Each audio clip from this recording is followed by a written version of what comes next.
Like always, I'll start with a reference from the film Young Frankenstein, a Gene Wilder film, in which, yes, and I think it's a good example for the Golem phenomenon we spoke about last week, where you've got this artificial human who grows and eventually becomes a danger. It's, to my understanding, that's the exact scenario of like the Golem paradigm.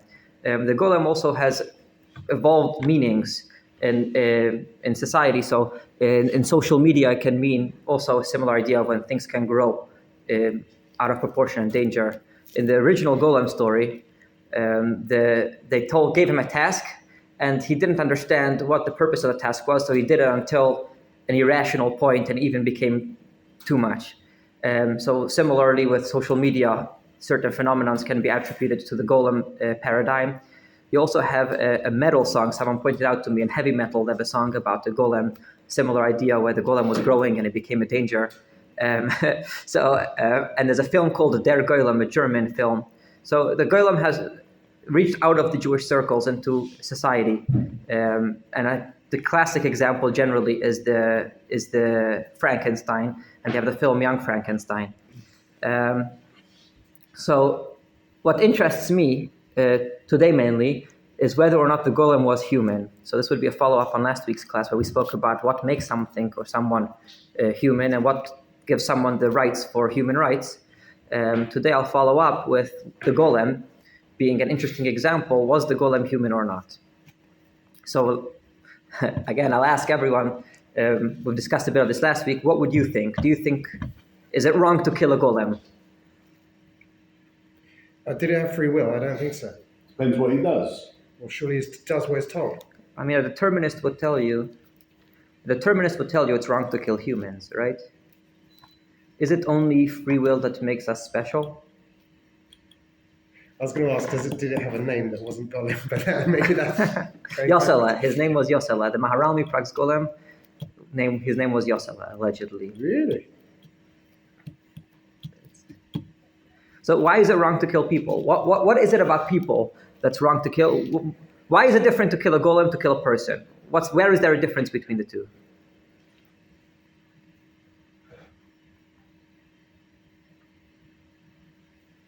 Golem doesn't have a neshama.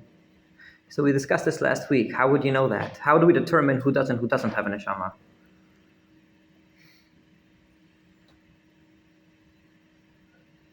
Unless you could see the spiritual, there's no way of us knowing whether or not it does or doesn't. So the question is, would killing a Golem be the same as killing a human? It's very similar to last week's question, right? So I'll start with the tshuva of the Chacham Tzvi, Rabbi Tzvi Ashkenazi. He was a rabbi. He was fighting the Shabtai Tzvi group of people. He was a rabbi in Amsterdam, which was half Ashkenazi, half Sephardi. And eventually he had to leave. There was a man there called Shlomo Chiyun. He belonged to the Shabtai Tzvi people. And he eventually had to leave his rabbinic position there. So he was a very influential rabbi. And he has a responsum about the Golem, which is quoted by later rabbis very often. He had a question whether or not, suppose you have 9 people in the shul, and you're about to do Kriyat Torah, and no one's here. Okay, let's start the Kiddush, and then in walks a Golem. So if you have a minyan, you could read the Torah, you could say Kaddish. It's very important because someone has a Kaddish and used to say that a week. Right? So it's really useful if you could use the Golem as a tenth for the minyan. Is the Golem Jewish? Right? So that's the question in the Chacham Tzvi. So in his response, he has a very interesting way of addressing the question. He first starts and tells you that irrespective of whether or not the Golem would count for a minyan, there's no sin with killing him. Killing him would not constitute murder. Why not? So the Talmud discusses abortion. The Talmud takes the verse. It says in the Torah, a man who kills, the one who spills the blood of a man, by man shall his blood be poured. Right? Something along that line. If you move the comma, so you have one who pours the blood of man, and then you move the comma, instead of continuing by man will his blood be poured, you move the comma to after by man. So one who pours the blood of a man within a man. So in Hebrew, that's how we would read. So one who pours the blood of a man within a man, his blood shall be poured, shall be spilled. So the Talmud says from here we see that you're not allowed to abort, because what is a man within a man? That's a fetus. So you shouldn't abort a child because that's a man within a man. That's the Talmudic reading of this verse. So the Chacham Tzvi takes this a step further. He says that it's only murder if you kill a man within a man, meaning a person who came from a person. But a person who came from Sefer Yetzirah was created from the book of codes, right? So he was created by man. He created from clay, and then he read the codes and it came to life. That would not constitute murder. That's his reading of the verse. And he says, nonetheless, even if it's not murder, maybe still he could be 10th for a minyan. Why? Because for a minyan, you need to be part of Bnei Yisrael. And the argument could be made that the Golem is a part of Bnei Israel. Why would a Golem be a part of Bnei Israel? Because it was created by a tzaddik. He is the handiwork of a tzaddik. And we see often that, if someone raises a child, it's as if you birthed him. We see often that someone who teaches Torah, it's as if you birthed him. So argument could be made that the tzaddik that made the Golem, it's as if he birthed him. So he's considered a part of Bnei Israel. So while killing him wouldn't be a problem, eventually the Chacham Tzvi concludes that he doesn't count for a minyan. Very weird reason he thought so. But his conclusion isn't important. What's important are, what did the Chacham Tzvi think? Did he think the Golem was human and therefore could be a part of the minyan? At which point we have a question, how could you kill him if he's human? Or did he think he's not human, right? And that's why you're allowed to kill him. At which point you have a question, how could he count for the minyan? There's a certain part over here that's weird. You can't say that he both counts for a minyan and you can kill him. So the one approach would be, the Golem wasn't human. And that's why you're allowed to kill him. If so, what was the thought that maybe he should count for a minyan? Maybe he'd count for a minyan, since the Talmud has a lot of suggestions about minyan. The Talmud thinks maybe the Aron HaKodesh with the Sefer Torah, maybe Shabbat, right? There are a lot of things that maybe should count for a minyan. And all of those don't have, life. A Golem, which it does have life and it has Jewishness, it can count for a minyan, as opposed to Shabbat or the Aron HaKodesh, Sefer Torah. But it doesn't mean that it's human. It just means that it's slightly better than Shabbat or Sefer Torah, so slightly more. So therefore you could consider it the 10th for the minyan. The other way of approaching how it... does the Golem have Jewishness? Because Jewishness is a question of descent nowadays from the mother. Yeah, Jewishness. This argument, again, there's two narratives. This narrative would argue that Jewishness can be like a race or a genetic component or like a religious component, but it can also be like Shabbat is Jewish or Sefer Torah is Jewish, right? Those aren't human. Those aren't genetically connected to Judaism. Those are religiously Jewish, right? Right, but if you're going to argue that an entity has Jewish status, surely it's got to have more than just the Jewish thing. You could argue when the Talmud, a set of Shabbat candlesticks are Jewish. When the Talmud asked maybe the Sefer Torah or maybe Shabbat should count as the 10th for the minyan, what was the thought there? Well, I think that's probably tenuous as well, to be honest. So that's also strange. Whatever the Talmud was thinking could be attributed to the Golem, since it was made by a tzaddik. A Jewish family that adopts a child, a non-Jewish child, a boy. Yeah. They adopt him. They bring him up in their family. Yeah. He lives a Jewish life all his life. He cannot be used as a minion because he has Jewish. Yeah, but doesn't know anything else. Yeah, but being not Jewish isn't just a lack of Jewishness. That's also an entity. Let's say someone's Brazilian, right? Or let's say someone's Irish. That's also a Golem had no prior status. I see what you're saying. Right? So often I've seen a lot of religious people often think that way, that they think there's Jewish and not Jewish. And what's a non-Jew? It's just the lack of Jewishness. That's not accurate. Non-Jews have their own... Yosef Engel discussed this in length, that non-Jews have their own entity. They have to keep their mitzvot. They were created for a reason. They have to serve God. It's not just a lack of Jewishness. They have their own... And you have different non-Jews with different religions, and they're all... So it's not... So they can't say that they're Jewish because they have a certain Jewishness, because they do have some connection to Judaism if they were brought up by Jews. But, for example, you have some rabbis who believe that if someone adopts a child, by adopting the child, they fulfill the mitzvah of pru urvu, since it's as if they birthed them. So it does have some significance in halakha, this idea. The second narrative in the Chacham Tzvi argues as follows. The Golem was human. And even although the Golem was human, it's still okay to kill him, since the Torah says it's only murder if you kill a man within a man. So while the golem was fully human, and that's why he would count for minyan, and he would be Jewish since he was created by a Jew, it's as if he was birthed by a Jew, and killing him would be okay since he wasn't born from a mother, right? This has its own difficulties, since it's hard to understand why it would be okay to kill someone if they weren't born from mother, if they're fully So a good example for this would be the Rodziner, the Bal HaTchelet. He was a famous rabbi. He was the one that innovated that people that wear tzitzit. It was the Rodzin dynasty that instituted this idea. If you've seen people with tzitzit with blue strings on them, he was a mystical rabbi, and he said that according to the Chacham Tzvi, it would seem that killing Adam Harishon would have been okay. Why? Because Adam Harishon wasn't created from a mother. Could you imagine killing Adam Harishon? It's absolutely absurd. So he argues with the Chacham Tzvi on the premise that it's absurd to say that it's okay to kill someone who wasn't born from a mother.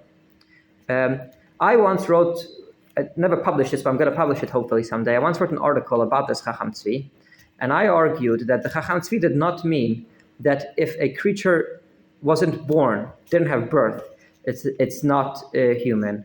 What the Chacham Tzvi meant to say is that there are ethics. What's that saying? Charity begins first at home, right? There are certain ethics which are universal, but then there are certain communitarian values, in the sense that if I have, let's say I want to give charity, right? There's no ethical reprehension to not giving charity, but it's important to give charity first of all for yourself, to be an ethical person, but also for the upkeeping of the place you're in. There's a certain communal guideline towards charity. Murder is not a communal guideline. It's a universal guideline, but there are communitarian values and elements to murder, in the sense that we preserve lives of those close to us first. So if, let's say, you have a war, there's this Onion news video. Everyone's familiar with the Onion? They have a film with the Onion is it's like a fake news. It's like a satire news. They have a video with an autistic reporter that he goes to war and doesn't understand why the deaths of the enemy is okay or is happy, but the death of our own soldiers is sad, and he's unable to understand the difference. And this is, I think, a similar idea, where there's a certain value in murder, which is a communitarian idea. And the argument could be that the pasuk which is referring to murder, Shafech Dam HaAdam, that pasuk is discussing that we're all one family, because we all came from Adam Harishon. We're all one family. Therefore, murder is wrong. Animals are not a part of our family. Murder wouldn't be wrong. But there's another problem with killing, and that's a universal ethical issue. That you don't really need even a verse for, but there is a verse for. We don't even really need a verse for it. So it would still be wrong to kill the golem. But the murder prohibition wouldn't apply, because that's a communitarian argument. So there's two reasons not to kill. The one of them wouldn't apply to the golem. The one would apply to a golem. So if you've got the trolley scenario where you have to kill one or two, it's better to kill the golem than to kill a human. That being said, killing a golem still would not be okay if it was human. That is the argument. That is what I believe the Chacham Tzvi could have meant when he said murder doesn't apply to it, even if it is human. Later, after he published his book, the Chacham Tzvi then wrote responsums, which was printed by his son, and they printed it in the modern prints of the Chacham Tzvi. They printed it after this responsum, in which he writes that I've recently bumped into the writings of the Ramak, and he writes that a golem was like an animal, and therefore the death of a golem is like the death of an animal. It had no soul, it couldn't speak, and therefore obviously it doesn't count for a minyan. He writes it's like asking, someone writes, it's like asking, does an animal count for a minyan? It's absurd. So you've got essentially two ways of learning this Chacham Tzvi. Either the golem was human, and nonetheless it's okay to kill him because murder as a prohibition is a communitarian value. The second argument would be the golem was not human, and that's why you're allowed to kill him. He might still count for a minyan. And this is a dispute amongst rabbis analyzing this Chacham Tzvi. However, most rabbis would not agree with the Chacham Tzvi, however you learn it, since the Ramak writes that he was like an animal. So many rabbis went and said that the golem actually was like an animal. It was not human.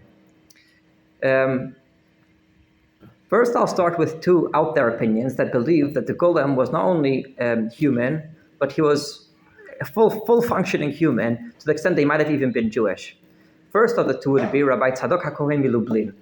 He was a very unique rabbi. He was a Hasidic rabbi, and he wrote many books encompassing all different parts of the Kabbalah, Talmud, Halacha, Rambam. It's all one big Torah in his mind. You have a lot of these authors that from the early Hasidic movement, where you'd have a lot of different, all-encompassing works. And he has a book, Risisei Laila, in which he would encounter his dreams, because he had like Talmudic dreams. And he would then analyze it after he woke up as to what he thought about his dream. In his dream, he disagreed with this Chacham Tzvi. He believed that the Chacham Tzvi's proof for why why he wouldn't count for minyan wasn't valid, and he believed that the golem was fully human. And then when he woke up, he elaborated on this and analyzed this in longer length. He believed that even although a person who can't hear and can't talk might not count for a minyan, doesn't count for a minyan, that might not apply to a golem, since a mute person should be able to hear. Rabbi Tzadok HaKohen from Lublin argues that while a deaf mute doesn't count for a minyan, that's because they should be able to talk and hear, and they've lost that ability from birth, or they've lost that ability, don't have that ability. However, a golem's nature is not to talk. His lack of ability to talk doesn't show that he's lower, doesn't show any lack. The nature of a golem is not to talk, but he hears, he takes instructions. So he argues that a golem might be better than a deaf mute even. He then concludes that maybe a golem should not count for a minyan, but he definitely could count for zimun. So if you eat two people together with a golem, he can count for zimun. A similar approach was taken by Rabbi Yosef Engel. That Rabbi Yosef Engel also, maybe I'll do a whole different Sunday just discussing him specifically. He's got a very unique way of Talmud analysis. He understood that the golem was a full human, a full proper human, and he considered him to be in the halachic status of a Jew as a person who has started the conversion process but hasn't gone to the mikvah yet. So he's already circumcised, but he hasn't immersed in the mikvah yet. What's his reason? He says that when someone converts, there's two parts. There is separating yourself from the Gentiles, from the non-Jews, and there's embracing Judaism. Right? You can't be Jewish and yet a non-Jew at the same time. So you have to leave your previous status and join your new status. So till now, whatever he was, I have to leave that. Then I have to join Judaism. The golem is an anomaly. He never belonged to anything beforehand. So he isn't, as we discussed earlier, that being non-Jewish isn't just, not being Jewish. There's a certain identity that they carry, right? A golem doesn't have that, racial identity. So he doesn't have to do the first step of conversion. But he isn't Jewish yet, since he hasn't immersed in the mikvah yet. So he's like a half-converted Jew. So he's not allowed to violate Shabbat with regards to certain rules, like he has to rest on Shabbat. But he's got a very interesting analysis on what the golem has to do, what the golem doesn't have to do. These are anomalies. The main position is that the golem wasn't human. And the reason people believe the golem wasn't human is because in the Talmudic story of a golem, Rabbi Zera asked him a question. Actually, I want to speak about this Talmudic story for a second, because it's a very interesting story. Yes, the same story. Yeah, so there are two characters who are often in play in the Talmud. Rabbi Zera was often like in yeshiva we say marash chora. It's like a person who's often like negative and serious and not like a joking character. So you have a lot of stories with him, with people trying to like do funny things. Then you've got, so over here Rava was the one who often studied with him, or Rabbi Yirmiyah. So let's start with last week. Last week we spoke about a miscarriage, where a woman gives birth to a different species. So Talmud has a story. So Talmud has a story where Rabbi Yirmiyah asks Rabbi Zera a question. Rabbi Zera asks, what if you have a woman with a fetus, giving birth to a fetus, and the fetus is of an animal? Right? According to Rabbi Meir, could someone marry off their daughter to this fetus? Is that a legitimate marriage? Now Talmud starts discussing this. Now Talmud says, Rabbi Yirmiyah asked this as a joke, but Rabbi Zera took it seriously. He thought this was a legitimate question. You have a similar idea in the Talmud about Purim. It's a famous story in yeshivot, where they got drunk together. Rabbi and Rabbi Zera got drunk together. And then he killed him. He killed him, and he brought him back to life. And then next year, Rabbi said, "Oh, let's party again." So Rabbi Zera said, "No. Not every day does a miracle occur. Like that's good. In Hebrew, they say tov shahaya tov v'tov shahaya.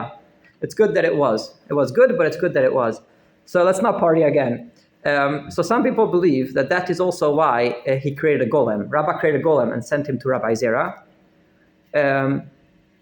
Why did he create the golem and send him to Rabbi Zera? To show him that I'm able to do this miracle all the time. So Rabbi Zera tested him. He saw he wasn't able to talk. And he said, yes, you'd be able to bring me back to life, but you wouldn't be able to bring me back to life and give me the ability to speak. Rabbi Zera also was a Kohen. Some people believed he lost his Kohen status after that party. So he's an interesting character, Rabbi Zera. So Rabbi Zera asked him, the golem, a question. He saw the golem wasn't able to speak, so he killed the golem. Why did you lose this? So there's a rabbi called Aderet. He was a Lithuanian rabbi, and he believed, he was of the opinion that Rabbi Zera lost his Kohen status because he died. And then when he was brought back to life, he was no longer a Kohen. Oh, I see. He wasn't. I'm not going to say that that's like something established in Judaism. It's one rabbi who believed that. Yeah. Still be a Kohen tomorrow. Unless someone kills you and brings you back to life. So in this Talmudic story, he creates a golem, sends him to Rabbi Zera. Rabbi Zera asks him a question. He saw he couldn't respond adequately or couldn't respond at all, so he killed him. So there are two ways of analyzing this Talmudic story. The main one being he was testing him to see if he's able to talk, since if he was not able to talk, then he would be human.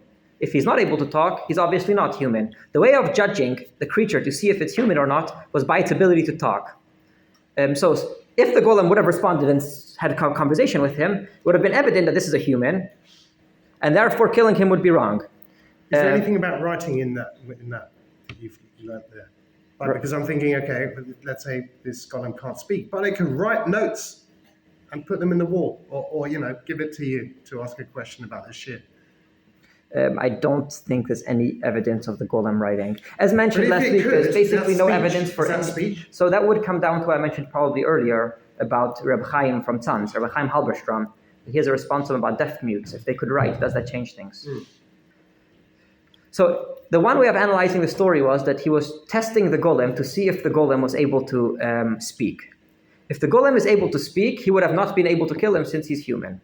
So all the rabbis who say the golem wasn't human, it's just happened to be the golem wasn't able to speak. But a theoretical golem that would be able to speak would be human. Is such a golem plausible? This would come down to a theoretical, theological question, whether or not human consciousness is something that can be created after the 6 days of creation. There are some verses that imply that God created the world and it will never change. Some people take this verse to understand that human consciousness cannot be created after the 6 days of creation. Some rabbis disagree with it based on this Talmudic story, because before this story, the Talmud says that humans would be like the Creator had they not sinned. And it's the sin that separates us from God, implying that had Rabbah not sinned in one way or another, he would have been able to create a golem that speaks. So this is a theological debate. According to the theologians who believe that it could be created after 6 days of creation, there theoretically could be a golem which spoke. That's why Rabbi Zera was testing him. And as I mentioned last week, the Rebbe Maharash, one of the Chabad rabbis, believed that there was a golem who could speak. So you've got on the extremes people who believed that, on the extremes you've got people who believe that the golem was Jewish. You've got people who believe the golem was human. You've got people who believe that the golem was like an animal. That being said, theoretically, a golem could be human. I'd like to go with the third position, and this is, I think, a fascinating example of rabbis who analyze Talmud in depth, and they take something extreme out of something that no one would have dreamed. The Rogachover analyzes, he finds the way things come to be as a very important component of who they are, in a very extreme manner.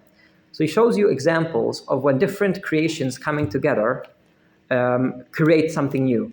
So let's say you make dough. You've got water, eggs, and salt, and you mix them, and you've got dough now. If let's say the salt wasn't kosher or the egg wasn't kosher, So we'd apply the law of bitul, which means if you've got 60 times more kosher than non-kosher, or majority kosher against non-kosher, we'd say that now it's no longer egg, now it is dough. It's no longer salt, now it's dough. So therefore, it is going to be nullified and the dough is kosher, even though it's a non-kosher component. Which means when you mix different things, you combine different things, it has a new form, and this new form is a new creation, and it's got its own identity. But we find sometimes that mixing things does not create a new identity. He gives an example. There was a Talmudic plant which was magically combined different things. So you had different herbs, and the person went to shower, and with the power of witchcraft or magic or I don't know what, they would combine, and the new plant would emerge when he finished showering, and the length of time it takes to shower. So the Tosefta says that he can't separate the religious obligations he has, like Trumot Mas, or all the religious obligations he has, he can't separate from this once. He has to separate 3 times, once for each component, since it's not a new identity. Another example for this would be, and this example is going to be probably more understandable for us, is there's Arod. Arod is a creature. It's probably a mythical creature in the Talmud, and it's a punishment from God. What happened was someone once saw a tzav and a snake, I think it was, that they were mating, and then God created from this a new creature, which is a combination of a tzav and a snake. What is a tzav? There's a debate amongst different rabbis what a tzav is. It's either a toad, or a certain frog, or it's a certain lizard. In modern Hebrew, it means a turtle, but that's not what it means in the biblical term. Now, why is this important? Because this new creature, right, it's its own creature. This new creature, it's got, the genetic components, of a tzvi, of a toad, and it's got the genetic components of the snake. So what is it? Is it a new creature? Is it a combination of both? So Talmud says it's both. It's this and it's that. It never became a new creature, since it's magically combined. Any combination which is magical, which shouldn't logically result to this, we pretend like it's not combined. When you combine salt and water and eggs and you mix it, logically dough is going to result. So that we'll accept as a legitimate combination. But when a combination shouldn't result in something, we do not recognize that combination, and we pretend like it hasn't happened. He says the same would apply if it's not a combination, if it's an entire entity. Suppose someone drinks the Talmudic story with magic potion. The Talmud has every methodological, thing you could think of, you'll find in the Talmud. There's a magic potion people would drink and they'd turn into other entities. So someone would drink the water and they would become a bridge, and then someone would cross over them. So someone would become a horse. You could give a horse and they'd turn into a human. So the Rogachover writes that if somebody drinks this potion, they did not become a human just because they look like a human and they talk like a human and they might even think like a human. They are not human. What are they? They're nothing. They are a new creature we do not recognize. The same, we do not recognize the combination of magic. We do not recognize the existence of the magic. So we do not recognize this as a legitimate entity. He applies the same logic to a golem. A golem should not exist. Therefore, the existence of a golem is an illegitimate existence. It doesn't count for anything. You can't count this for a minyan. Killing it is okay. It's just a whole new entity since it has no origin. Everything needs to have an origin. This seemingly follows the theological belief that everything has to follow from the 6 days of creation and nothing new comes into existence. I'm going to talk for another, 10 minutes, and then I'll do a Q&A session, if that's okay. So I'd like to go back to the original question and analyze the different positions and how it would be. Actually, I'll ask everyone to hear your input. Was the golem human? Or could a golem be human? How would we analyze this?